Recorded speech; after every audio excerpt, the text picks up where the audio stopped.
घरान सगळी खुश झाली निघितलं पोर झाली. अजून एक मेंबर वारला, पोरूच पाहिजे होती, पोरूच झाली. करावेशी गाडी निघली वावल्याला येवाला. आता पोरीला 2-3 महिने आराम. गुलाबसरावत घेतली ना आता शनी मंदिराजवळ आहेत. आता पोहोचतील 2 मिनिटांनी बघा आली गाडीनं. आता उतरली सगळी. आता आरती करतील सगळ्या बायका आहे बघा एक-एक करून येईन संगीता मी आली इकडं वहिनी आल्या सगळे म्हणजे आता येते ना बघा सगळे आरती केली. आता डायरेक्ट चौथे माल्यावर स्टॉप आहे कारण की मोठे मेची पोर आहे बोलल्यावर चौथे माल्यावर राहावं मग सगळ्या इथं वेलकम बघा केला. पार्टीचा बोलून भाऊजीनं हॉटेलला बघू आता काय प्रोसेस आहे इथं तांब्याशी तांदूळ ओलांडलं न आता म्हणजे कुंकुशी पाय उठवलं न भाऊजी आता बघा म्हणजे खुश आहेत म्हणून 2 वेळा पाया भरलाय बघा. आता कपरं भांडी लादी काहीच काम नाही फक्त हे सोप्यावर 3-4 महिने काढतायत निकितला म्हणजे फुल आराम आहे आता बघा तुम्ही आता सगळी जमताना आलो आता. मोठे मी मोठाप्पा मोठ्यापाची पोरा 1 2 3 वहिनी भाऊ हे फक्त एकटा राहिलाय लग्नाचा आणि ही पोर ही नातवंड भाऊंची पोर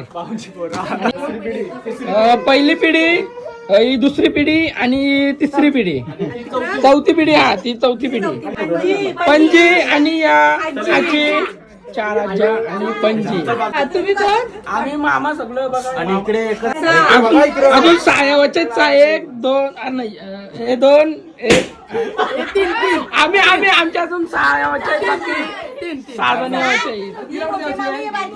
ही मोठी मामी आणि ही बारकी मामी 3 बाहेर गेलं तिथं म्हणजे 6 जण आहेत 6 मामी अजून येतील एक गव्हाणला छोटा 2 म्हणजे जाम मोठी फॅमिली. आंघोळ कोणीच नाही केली सगळं चेड्डी वाई सगळ्यांना कामा लावली सकाळ सकाळ अख्खा दिवस खाऊन पिऊन रातचे डायरेक्ट जिमला गेलो न जिमला जाऊन आजचा वर्कआउट ट्रायसेप बायसेप होता झाली बायसेप मारून झालं ट्रायसेप सगळं मारून झालं जिम पण झाली चला भेटू काय उद्या आजसाठी यावरच बाय बाय काय गुड नाईट.